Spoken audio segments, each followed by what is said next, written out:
വീണ്ടും വരുന്നവനായ കർത്താവേ യേശുവിൻ്റെ പരിശുദ്ധമായ നാമം ഈ നല്ല പകൽ പിന്നെയും മഹത്വമെടുക്കുമാറാകട്ടെ.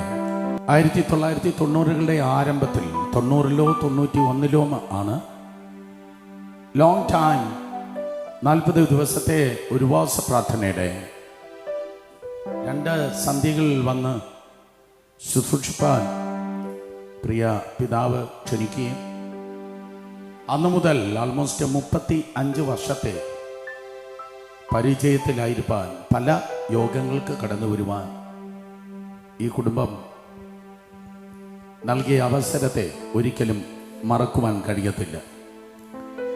ഇന്നലെ രാത്രി ഈ ഒരാവശ്യത്തിന് വേണ്ടി മറ്റൊരു ജില്ലയിൽ സെൻട്രൽ ടൗണിൽ നിന്ന് ട്രാവൽ ചെയ്തെത്തി. സ്പർജൻ പാസ്റ്റർ ഇന്നലെ പറയുമ്പോൾ മാനുഷികമായ നിലയിൽ ഇന്ന് തിരുവനന്തപുരത്ത് ഉണ്ടാകാൻ കഴിയത്തില്ല, മറ്റു പല അപ്പോയിൻമെൻറ്റ്സ് ഉണ്ടെങ്കിലും അടുത്ത സെൻറ്റൻസ് വളരെ ഇമ്പോർട്ടൻ്റ് ആണ്. ദൈവരാജ്യത്തിൻ്റെ ഒരു ജനറലിൻ്റെ ഡിപ്പാർച്ചറിൽ ഉണ്ടാകണം എന്നുള്ള നിർബന്ധത്തിലാണ് ഞാൻ കടന്നു വന്നത്.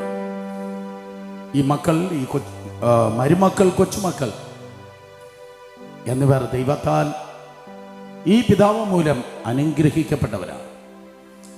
ദൈവം അവരെ ധാരാളമായി സഹായിക്കുകയും ആശീർവദിക്കുകയും ചെയ്യുമാറാകട്ടെ. ഞാൻ വന്നതിനു ശേഷം കേട്ട വാക്കുകളിൽ നിന്ന് പല ടൈറ്റിലുകൾ, പല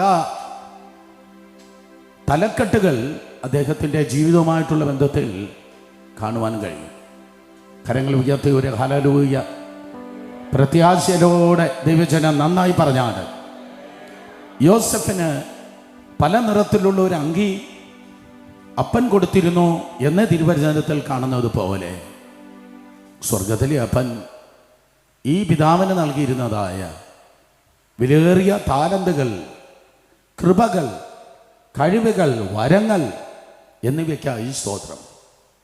അദ്ദേഹം ഒരു പാസ്റ്ററായിരുന്നു, ഒരു നേതാവ്, ഒരു ലീഡറായിരുന്നു, ഒരു മെൻറ്ററായിരുന്നു.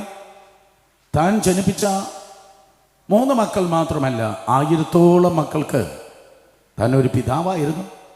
എത്രയോ നൂറുകണക്കിന്, ആയിരക്കണക്കിന് ദൈവദാസന്മാർക്ക്, ദൈവജനത്തിന് താനൊരു ടീച്ചർ, ഒരു ഉപദേഷ്ടാവ്, ഒരു അധ്യാപകനായിരുന്നു.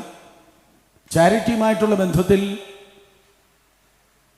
അദ്ദേഹം ഒരു കംഫർട്ടറായിരുന്നു, ആശ്വസിപ്പിക്കുന്നവനായിരുന്നു. ഒരു ചക്രത്തിൽ നിന്ന് കുശവൻ പല പാത്രങ്ങളെ മെനഞ്ഞെടുക്കുന്നത് പോലെ താനൊരു ട്രെയിനറായിരുന്നു.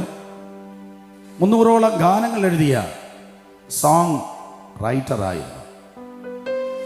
അദ്ദേഹത്തിനായി, അദ്ദേഹത്തിൻ്റെ ജീവിതത്തിനായി, തൻ്റെ ലേഖസിയായി ഞാൻ ദൈവത്തെ സ്തുതിക്കുന്നു, സ്തോത്രം ചെയ്യുന്നു. തെക്കൻ തിരുവിതാംകൂറിൻ്റെ പെൻ്റക്കോസ്റ്റൽ സഭകളുടെ മുഖമായി ദൈവകൃപയാൽ ഈ പിതാവ് ആയിരുന്നു. അടുത്ത തലമുറയെ നോക്കി വളരെ താഴ്മയുടെ വിനയത്തോടെ എനിക്ക് പറയാനുള്ളത്, ശുശ്രൂഷകൻ മരിക്കും, പക്ഷെ ശുശ്രൂഷ മരിക്കയില്ല. കമോൺ, ആരെങ്കിലും സ്തോത്രം പറയുമെന്ന് വിചാരിച്ചു. ഒരിക്കൽ കൂടെ, ശുശ്രൂഷകൻ മരിക്കും, പക്ഷെ ശുശ്രൂഷകൾ മരിക്കത്തില്ല. വാഗ്ദത്തങ്ങൾക്ക് മരണമില്ല. കമോൺ, അഭിഷേകത്തിന് മരണമില്ല.